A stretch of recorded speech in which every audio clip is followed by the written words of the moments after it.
Hello, ladies and gentlemen, girls and boys. You are now entering Season 2 of the Swan Hockey Podcast. Swan Hockey is flying around the junior hockey world one episode at a time. You'll experience things dreams are made of, as well as things of terrible nightmares. Strap in, hold on, and enjoy the ride. And now, Swan Hockey. What's going on, everyone? Welcome back to another episode of Swan Hockey. We are in Season 2. I am Eric Swanek, and today we are joined by Andrew Serpico, the Assistant Director of U.S. Scouting for Neutral Zone. Andrew, what's going on? How are ya? Doing good. Good morning. How's everything with you? Fantastic. Walking a little taller today, I think. Oh, yeah. Yeah, so we're going to dive into, a couple things on the docket today. We're going to talk about the big gold medal win for Team USA at the Olympics, boom, and the NTDP and how USA Hockey should consider getting rid of the program. Let's start with the Olympics. First and foremost, big USA win, gold medal, unbelievable. Proud to be an American. Absolutely. My neck's a little heavier, and it's been bothering me since Sunday morning. For the weight that is now around it, because gold is a little heavier than silver. So those brothers in the north, the brothers up north can take that for the next 4 years. Yeah, I'll tell you what, it was a great game. Very nervous there for the second and third period. Look, it is what it is. I mean, luckily the goalie's part of the team. It was arguably the fastest paced hockey game I've ever seen. It was everything was so quick. There was no space to do anything. The first shift for the U.S., the fact that they were even I think it was McKinnon, McDavid, and Celebrini. I don't think they left their defensive zone. The U.S. was just all over them, and then it kind of turned a little bit after that. Yeah, no, it's Connor Hellebuck was unbelievable. Obviously, that might be the best, the most dominant performance I've seen by a goalie, at least in a long time. But I mean, he stopped 41 of 42. But it was a heavy 42. There was a lot of grade A chances. That was a heavy 42 shots. I mean, he stopped the breakaway from McDavid. He stopped the breakaway from Celebrini. Celebrini had 4 grade A chances.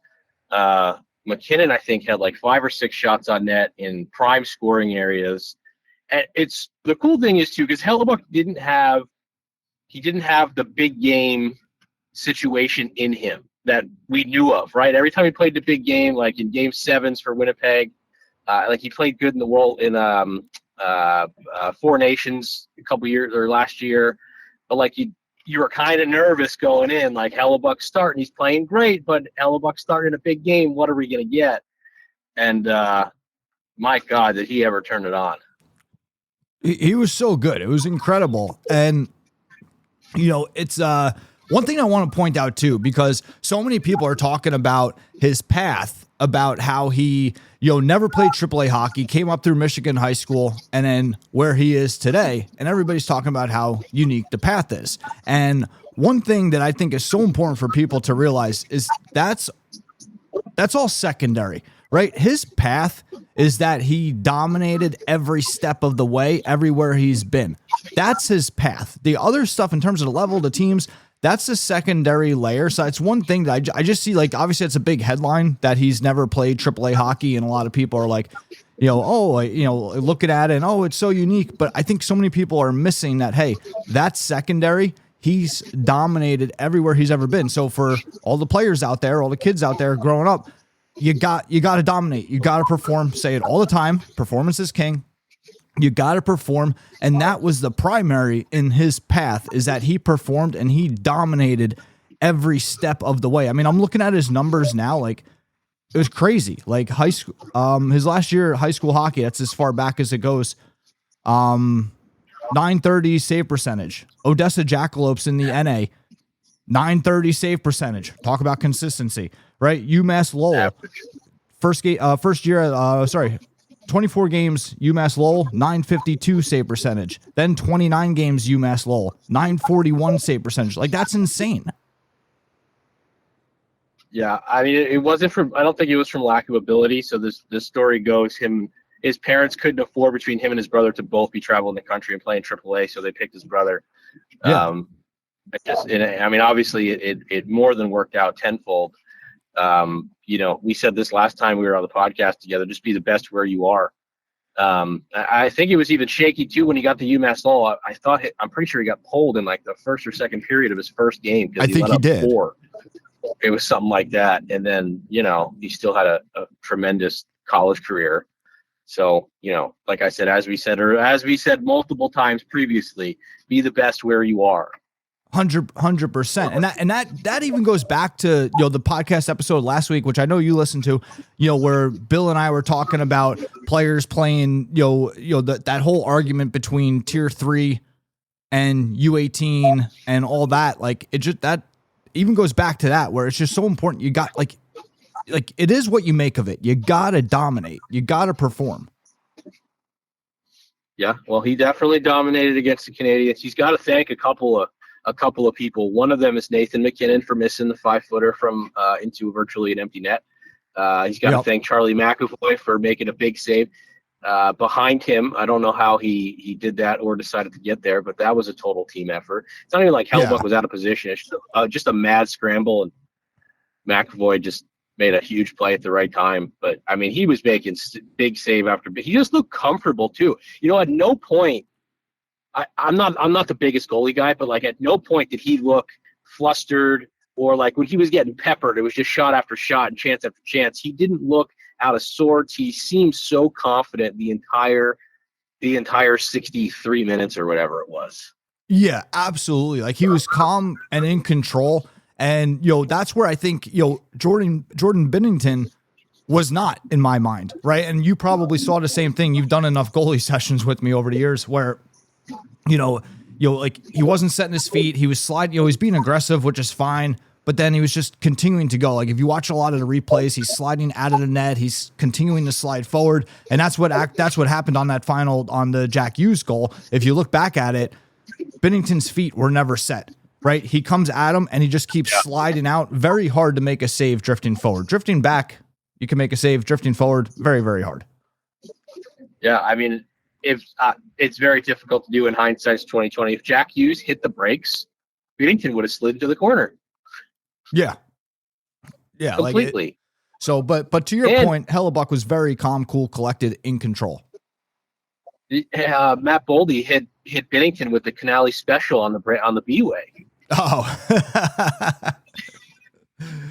it was unbelievable. Just barely touched the puck to go the opposite way as Binnington overslid with him. I mean, first of all, that goal was absolutely electric. Who he split? Taves and Makar, two of the best defensemen in the world, and then he pulls that off. Thank God that happened, or else the U.S. was probably in a world of trouble.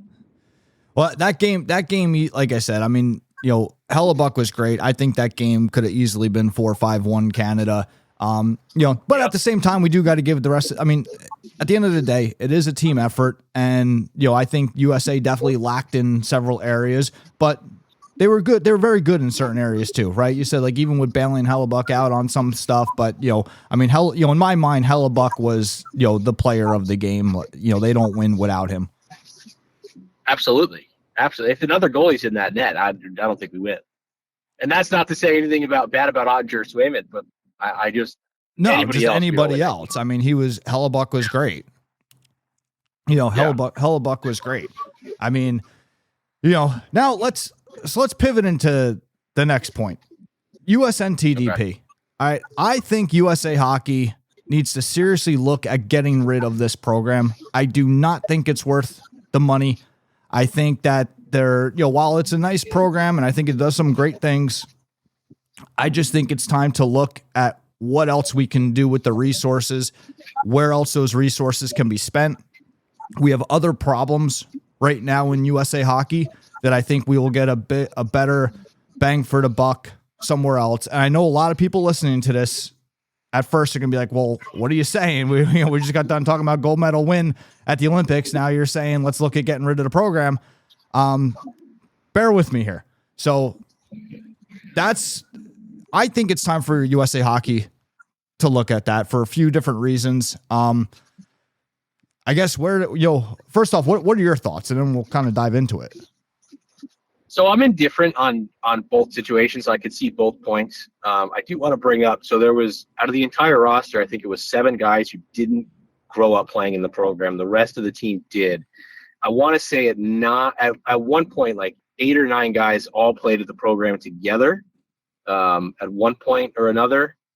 But let's see, Kyle Connor, Gensel, Slavin, and Swaven all played the USHL. Never played. They played in the USHL. They did not play NTDP. You had Brock Nelson play high school. Jackson Lacombe was in Shattuck, and then Hellebuck played in the NA. So like not everybody on that team grew up playing NTDP. I think a couple of kids never even represented. Jake Gensel didn't represent this country until this tournament, or 4 Nations also, but not at the junior level. So I mean, I think there's a camaraderie aspect to it where relationships are developed early.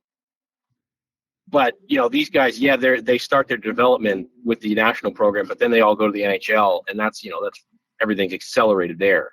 Right. Well, that's one of my points in this whole thing is that it's nice to have that camaraderie. Again, the program does some pretty cool, awesome things, right? But it's just bang for the buck right now. And that camaraderie and everything. How is it great? Yes. How valuable is it? I don't know. I don't think that's the reason Team USA won gold. And like we said earlier, you could argue that Team USA's game left a lot to be desired in that game. I mean, it's not exactly like they were dominant and, thanks to the program, right? And I mean, how long ago did they play in the program, right? Like they're years removed from the program. Again, I'm not shitting on the program. I'm just saying, I don't think all this could be attributed to the program. And even if you do want to attribute to the program, they really didn't play that great. Well, I think you got to check the highlights of Club 11 from the other night, and then I think you'll think differently of those relationships. Those boys were buzzing, absolutely buzzing at the club and the parties. And we just won Olympic gold. You're on such a high. Yeah, so those relationships start as kids. Hey, listen, people go to the club and they get a few in them, and they're leaving the club with relationships of people they didn't even know. Also you got true. People, you look on Instagram, people are hugging each other. It's like, oh, who's that? Oh, I don't know. Great point. But to what you're saying, Canada doesn't have a national program, and they utterly dominated that game for 45 minutes. So, I mean, and then go back to, let's see, our World Junior team did not have a good year last year. Then again, we have won 6 of the last, 15 World Juniors. We've won gold. I lost my train of thought for a second. Yeah, no, that's all right. Yeah, I mean, like I said, because I look at it also, okay, so what are we getting out of the program? These guys are playing games together.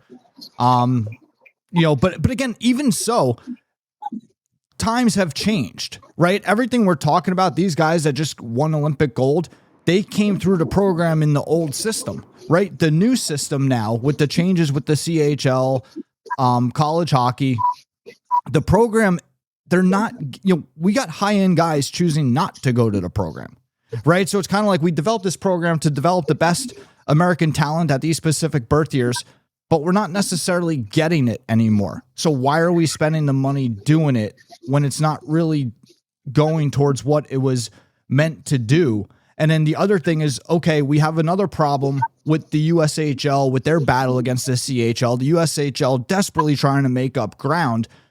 What if we took the money from the program and divided it among, put it into the USHL, divided amongst the USHL teams, something? Could we get more bang for the buck instead of developing one team?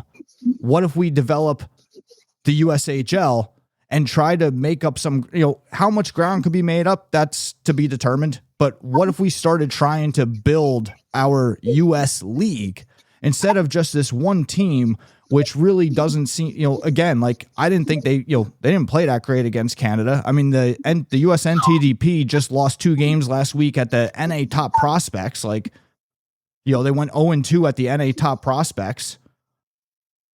That's what I was trying to get at earlier was when they played the CHL and what they won in the super overtime thing.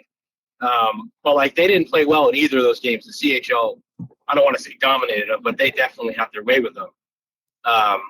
We won in super overtime, whatever, which is fun, but it's kind of like, you know, like, all right, like, you know, we have this made up super overtime and we won there, but you know, you expect a little more from everyone that's together playing as a team.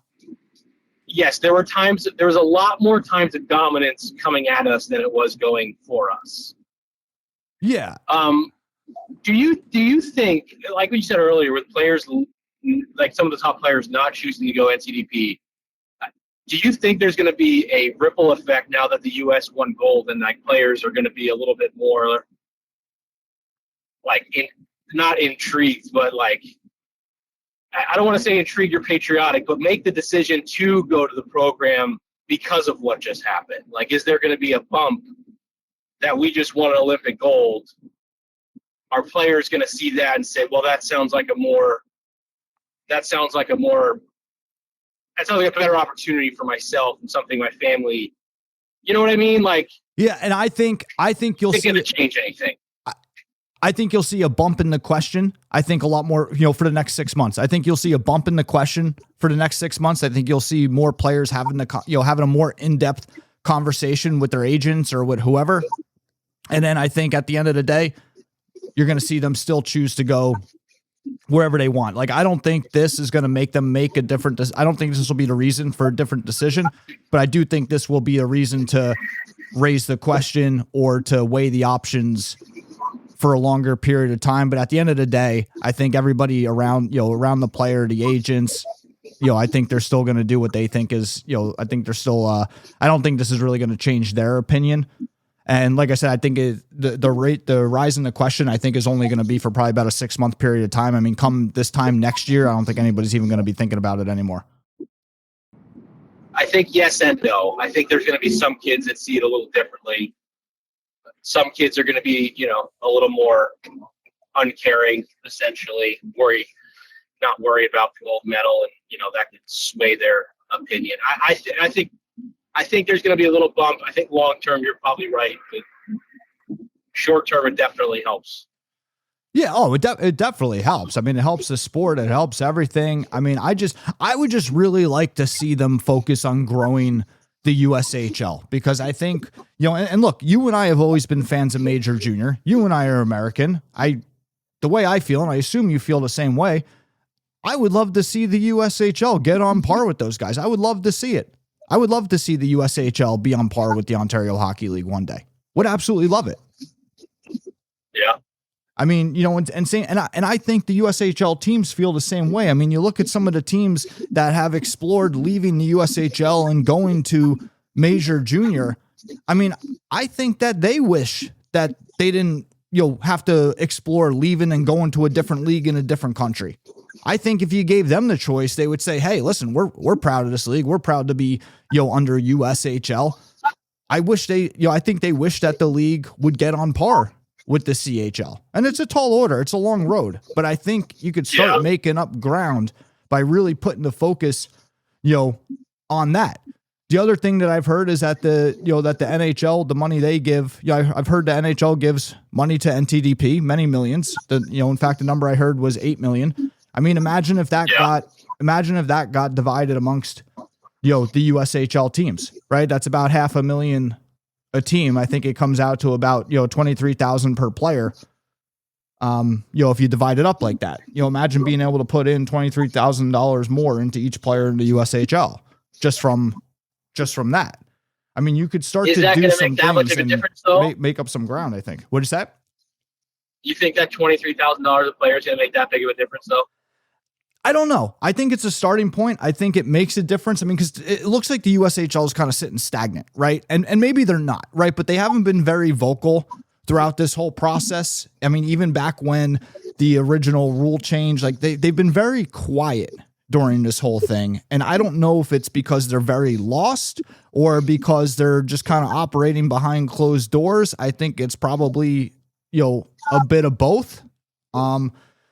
You know, I think they got to do something. There's some hurdle, you know, they got to start somewhere in my mind. And I think there's a lot of resources and a lot of money available. And I think they should look to see what else they could do with it. And maybe they can't, right? But I think they should look at it. And if at the end of the day, if everybody determines, hey, there's, you know, nothing could be done. Well, then nothing could be done. But I think it really needs to be looked at, because it kind of like you can't talk out of both sides of your mouth, right? Like in general, the message is kind of, hey, we need this program because we're developing our national team and we need this to compete with Canada and all this. But then on the other hand, it's like, oh, the USHL is just as good as CHL. We're not behind Canada. Well, it's like, hey, are we behind and we need all this allocation, all this resources dumped into one group of players? Are we behind or are we not behind? And like, which is it? Yeah. I mean, in the famous words, we are, but we aren't. Yeah. We did just win an Olympic gold, but if you look at our junior programs, we are definitely behind. Yeah, but people will say that we're not, right? People will say, oh, the USHL is not behind, but then on the other foot, oh, we're behind. We need a national program to compete with Canada. Right? It's kind of contradictory. And I think that, like I said, I just don't know, the fact that the guys are playing together as a team, I don't know how much good that actually does. Maybe just spread them out across the USHL. Right. I mean, again, going back to, last weekend or whatever it was, the USNTDP playing at the NA top prospects. Think about that. The USNTDP, a team that's a team and practicing together and all this team camaraderie, all this, all that. They went 0-2 at the North American Hockey League top prospects tournament last week. What did you say? Against uncommitted players. Yes, against uncommitted players, right? So not even the NA's best. The guys in the NA that are uncommitted, right? That's the guys in the NA that are uncommitted.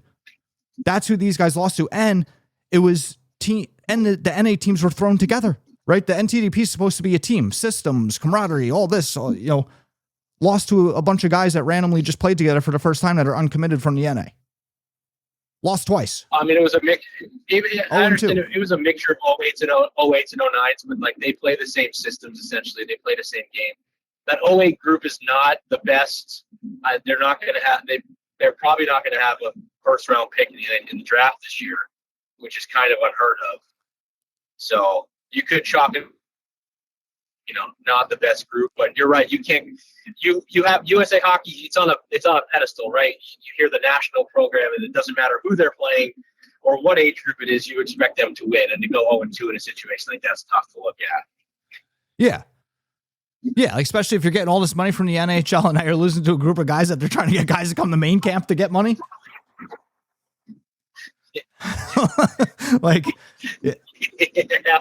Yeah, and again, I'm not shitting on the NTDP. Like it's a great program. Like it's really cool things, but it's just I just don't know that it's the best. I just don't know that it's needed, and I just don't know if it's the best use of resources right now, especially with everything else, big picture, going on in the hockey world. All right, so this might be a non-serious kind of funny, not funny, but it's not meant to be fully serious on what I'm about to say. It's funny, but it's not.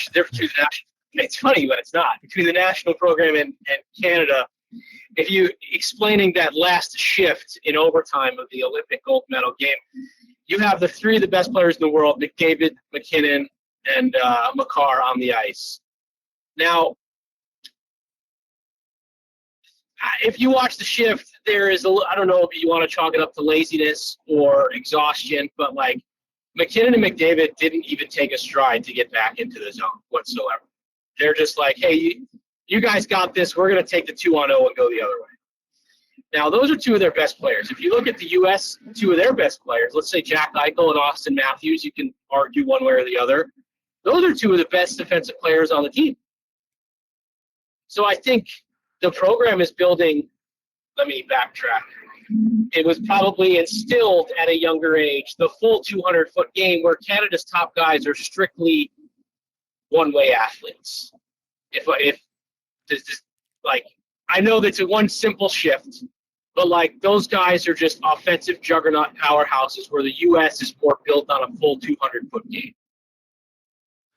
Yeah, I could see that. And I think that's a little bit of a difference in the styles too. I mean, even, I think, if you look at like the USHL, the NA, college hockey, I think it's a different style than Canada plays in general. Absolutely. And I think that there's a lot of truth to what you said. I think it's a combination of that. And I think too that those guys kind of trusted Binnington, to make the save. And I'm not, not taking anything away from Binnington. I think they kind of, what did you say? On a 3-on-1? Yeah.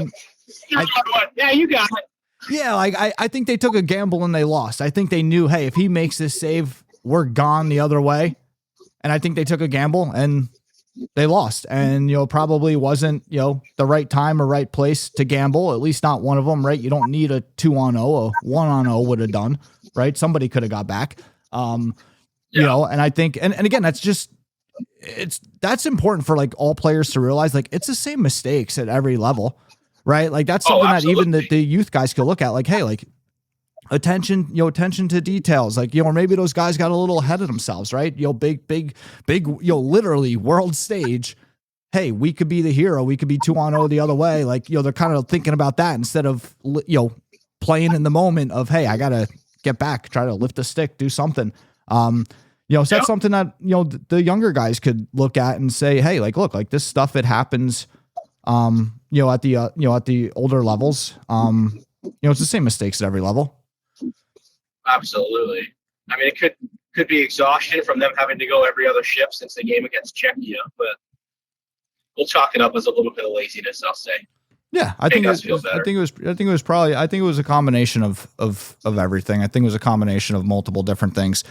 But yeah, that's going to do it for this episode, guys. Let us know what you think. Hop in the Discord. You can get there from the link in the description of this episode. The conversation always continues in the Discord. Let us know what you think. Serps, thanks for coming on. Thanks for having me on. God bless America. Yes. God bless America. We are golden. We are golden. We are golden. I love it. Well, thanks again for coming on. And until next time, I will see you guys soon. Thank you for listening to this episode of the Swan Hockey Podcast. We remind you that season pass points are available to listeners. For more information, please visit www.swanhockey.io. Until next time.